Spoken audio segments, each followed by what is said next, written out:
Hey guys, welcome to the Sporting Bureau. Today we're just going to have a quick look, or a quick overview I should say, of the Greener GP. I'm a very big fan of these. I've actually got 5 of them. I sort of became a collector and obsessed over time and have a look at a few different models and the differences between them and things like that. So let's start just with the standard Mark 1. This one is just a standard 12 bore. However, it's been pretty breathed upon. As you can see, it's got a slightly bronze coloured action, and someone has engraved it as well. It's fairly common for sort of aftermarkets people to basically just breathe upon these and take them as their own, because they're not an expensive gun to start off with, and back in the 80s and 90s they were very, very inexpensive. These were made from 1922 till I think about 1979. However, Greener themselves actually think that a lot of these were made up into the 80s and even into the late 90s. However, that was made more than likely by Webley, as Webley took over Greener at that time period. So here we have one of my favourites. This is not technically a GP, but it sort of is. This is a Mark III converted police gun.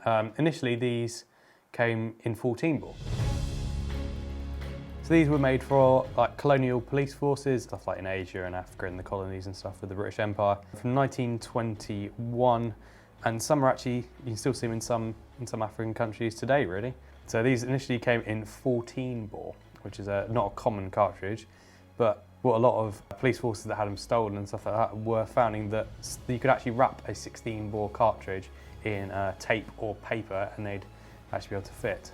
So because of that, the later on Mark IIIs were actually made in a specialised cartridge that had used a trident firing pin actually, which is kind of cool, and they're all made in brass. However, this one is a 2.5 inch 12 bore, so these were converted back to 12 bore whenever it was sporterised. So the original Mark IIIs actually had a full length stock with a iron like bull nose, as they used to call them, and obviously the standard butt plate. However, this one was converted back to 12, so it's got the different fore end on and stuff like that, and it's been slightly shortened and new barrel put on, and it's actually got different serial numbers because of that. On the back end here, you can see it's got the original butt plate, and in there is the little pull through as well for cleaning, which I think is quite a nice little touch.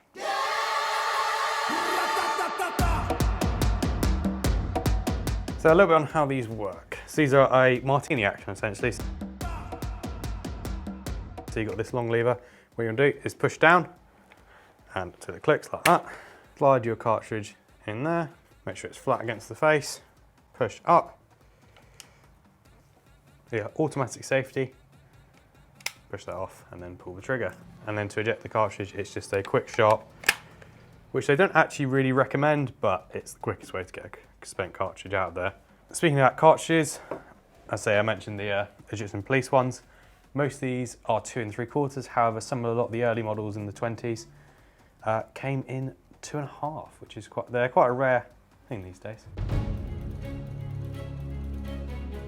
And here we have another one. As I mentioned, there's a lot of variations of these. So that previous one was a GP Mark II, which is one of the later models. However, this is a Mark I, but it's a multi-choked version. So as you can see here, you've got the multi-choke on the end there. This is actually a Greener product. Greener were one of the first UK gun manufacturers to actually multi-choke guns. So you've got one in there, which is just a standard screw.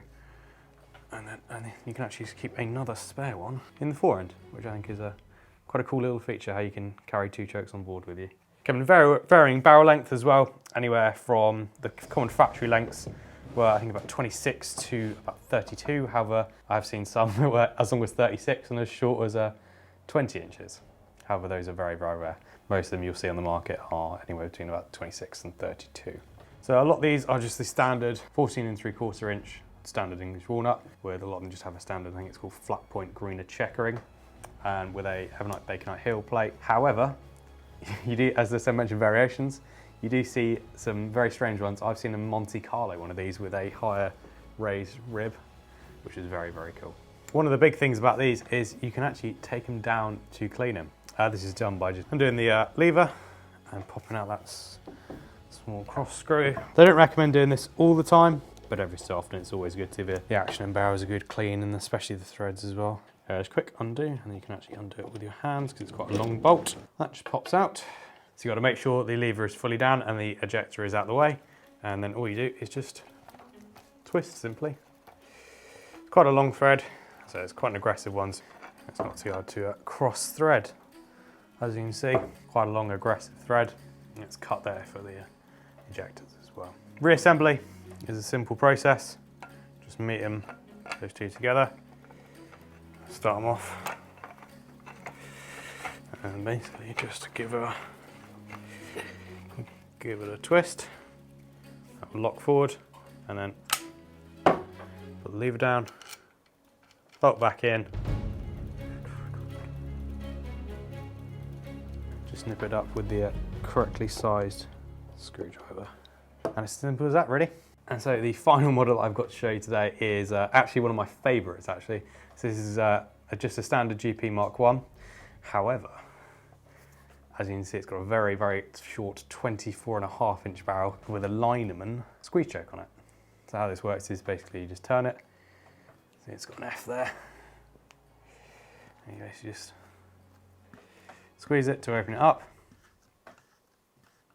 And then obviously the reverse to tighten it up, and actually works quite well. So there are a few more variations that I'd actually quite like to get. One of them is the GP line launcher. Uses a 38 caliber blank and was designed to basically launch line from ship to ship, which I think for basically just tying them together and things like that, which I think is quite cool. Another one, which sort of has a cult following, is the greener harpoon gun. Anyone from the movie Jaws will instantly recognise them. They also use the 38 caliber blanks, and they shoot about, I think it's a 1.5 pound steel harpoon designed for whaling and things like that. For when you want to go for a bit of casual whaling. Oh, of course, yeah.